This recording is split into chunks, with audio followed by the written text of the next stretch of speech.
start with our first presenter, which is Lindsay. Woo! Thank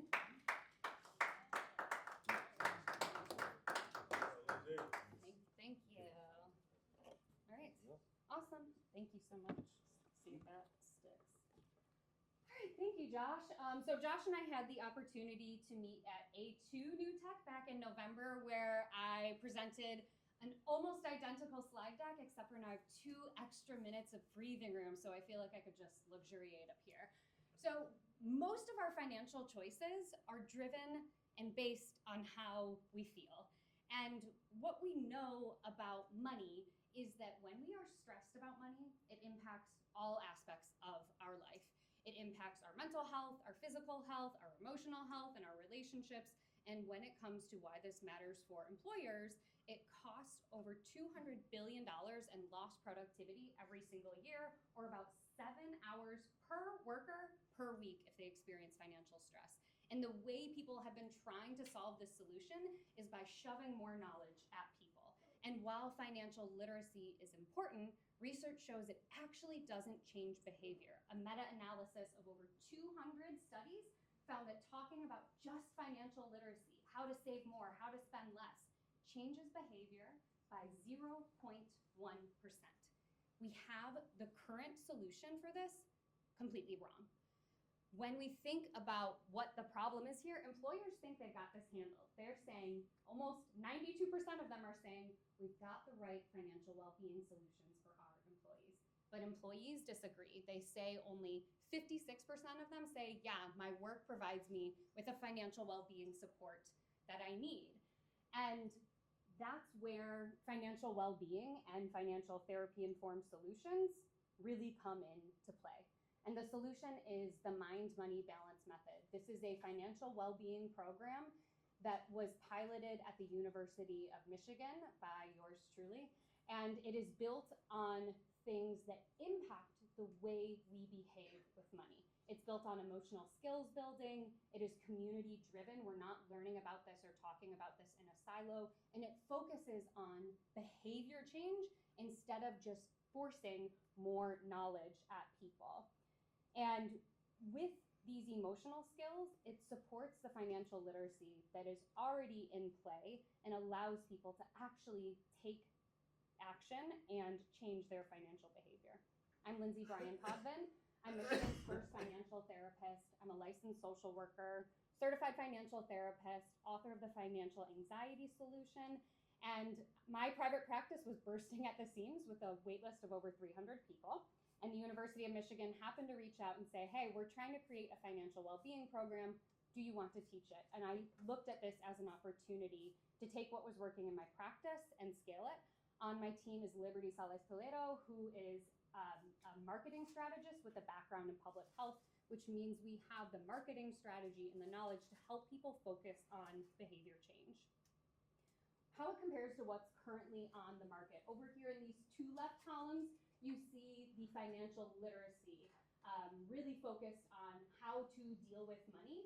And while it might be on the lower end cost-wise, what we know is that it doesn't include financial well-being. When we move over here to the middle with financial planning, it can be helpful as far as changing people's behavior, but whether or not your CPA or CFP or financial advisor understands how to talk about emotion is kind of a coin toss. We have a couple of financial therapy apps, but when I have looked at them and played around with them, they're mostly financial literacy apps that just change the words and say financial well-being.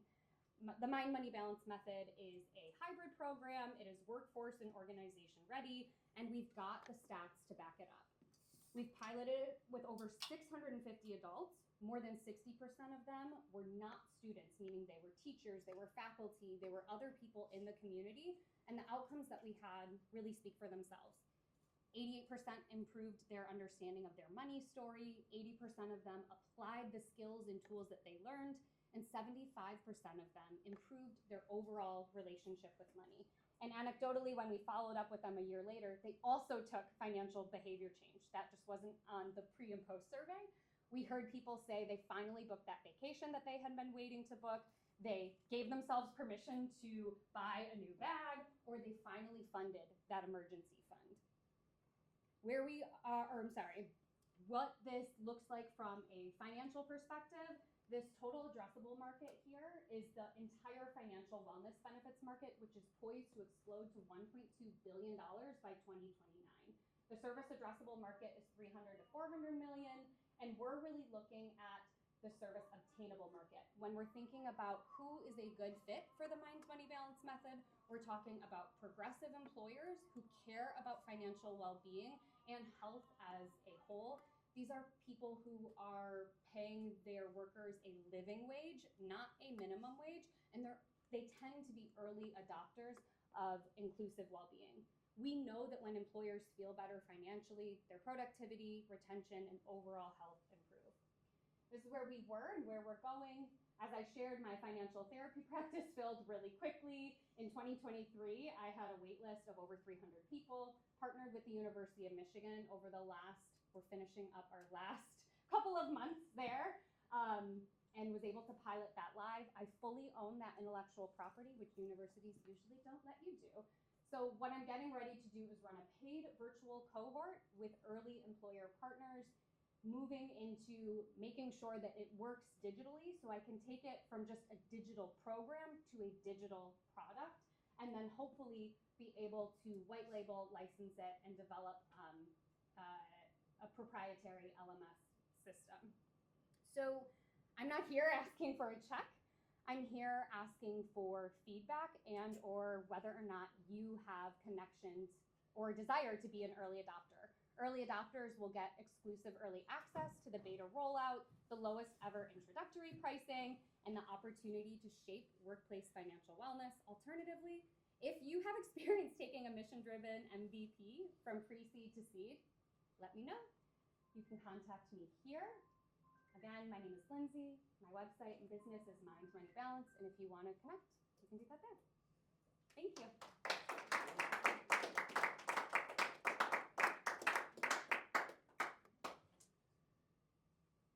So is it like open, round, robin?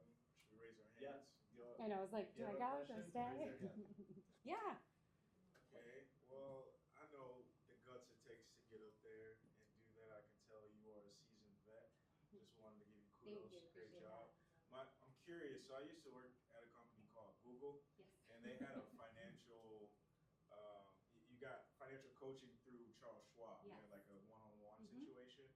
Are you doing that for smaller businesses? How does that compare?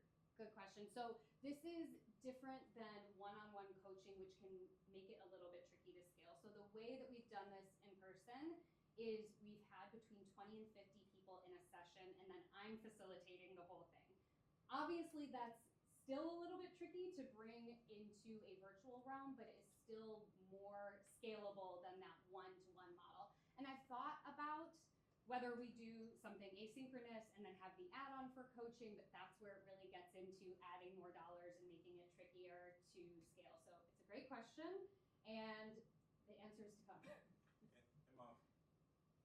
Oh, you're good, you're good. Follow-up question. When I think about financial coaches, Yes. it's hard for me to wrap my head around because Totally. I'm in startup phase. Mm-hmm. I ain't got the dollars I used to have. Mm-hmm. But what is the benefit you're giving the individual person? Is it, as you said, it's beyond the education. Is it, I'm helping you make sure you never fall below a certain amount? I'm helping you grow? Yes. Like, what's your... Good question. So here's kind of the appendix of what the curriculum looks like. Obviously, this is very, very wordy for a slide deck. But a financial therapist, so my background is in clinical social work. I have a specialty in depression and anxiety, and my practice had a lot of people who were stressed out about money. And when I did things that I thought I was supposed to do, like, why don't you read a financial literacy book? They'd often come back and be like, well, that made me feel even worse because they're telling me I'm behind, I have no willpower, I'm not trying hard enough. And what financial literacy and financial education has been focused on for a long time, the tide is turning, has been the stick method instead of the carrot.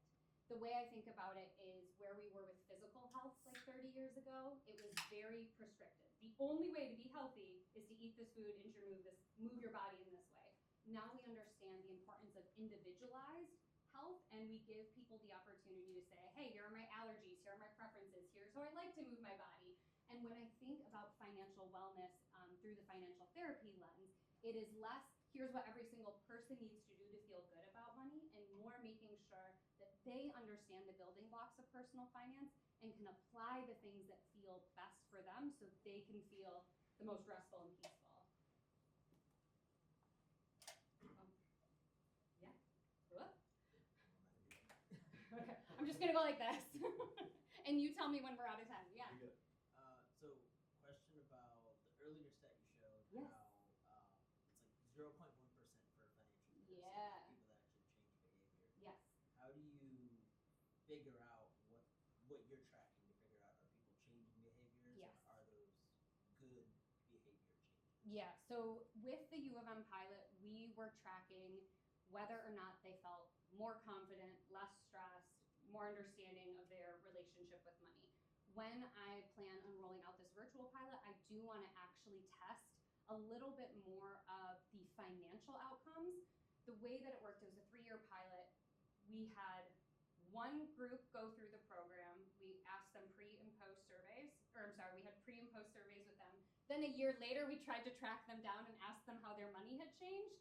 That's very hard to do. So during this pilot, what I would want to do, in addition to gathering their emotional relationship with money, I would want specific markers that we would be tracking, whether it's how much they have in their checking account, what their credit score is, things like that, to see, I can hypothesize that this will change, and anecdotally I've heard that understanding their relationship with money changes things, but that would be something we would measure in that pilot, the beta pilot. Yeah, thank you. I'll go over here. Yeah, hi. Is this something that maybe banks or credit unions could potentially be partners for? Yes, I think so. And what banks and credit unions I do really well right now is they actually offer a ton of financial literacy programming. If you look at any local credit union, they've got like workshops for first-time home buyers, how to raise your credit score, a lot of like financial literacy 101. So they're already integrated into the community. And eventually that's what I would love to do, is partner with somebody who has a greater understanding and be able to take this and integrate it into something that is already in existence. But yeah, I really like that idea of partnering with somebody else. Yeah. Yes. Can you go to the slide where you compared multiple different ones? Sure. Yeah. Yes. this one. So the emotional inclusion, right? Mm-hmm. Can you give an example or a story how I know you mentioned like Yeah. like people get very anxious looking at the different methods. You Yes. have like a story or something where you thought your was like really high compared to the other one? Sure. So with therapy, I have to de-identify everything. So I'll just tell you right now that anything that I share is a de-identified to protect anybody. But I will say that when it comes to low emotional inclusion, what that typically looks like with participants and with my clients is they come in and they say to me, Lindsay, I know all of this stuff. I know what I'm supposed to do, but I can't do it. And I just need to try harder. I need better motivation. I need a better tool. I need a better system. And when I actually talk to them about that and I ask them, what is actually getting in the way of, I'll use a budget for this example. What is actually getting in the way of you adhering to a budget? And we talk about it. What I'm able to unearth in many of those instances is that it is the way we're talking about it with this low emotional inclusion is from this restrictive, prescriptive, shame-based place. And when we even just reframe, I use the term spending plan instead of budget, it's the exact same thing. But when we think of a budget, so many of us immediately think of, I need to hold on to my money, I need to track every dollar, I'm not allowed to use my money, into a spending plan, which is functionally the same thing, but we're saying, where do you want your money to flow to support you? What are the things that matter the most to you? How can we ensure that your spending plan supports this? That slight reframe goes from, I'm bad and I'm wrong and I can't do it, to, oh, actually, I have the capacity to do this. So budgeting is one that comes up all the time. You say like the therapist, how they treat a patient would be same as like you're Yeah. doing that with the financial. Yeah, That's great. absolutely. Yeah. Thank you. Yeah, of course. All right, and sorry, Oh. we'll have to stop questions That's there okay. for now. Thank you of so course much. talk to her after. Yes. But, Great. um, Thank you. Thank you. Excellent job. Appreciate it.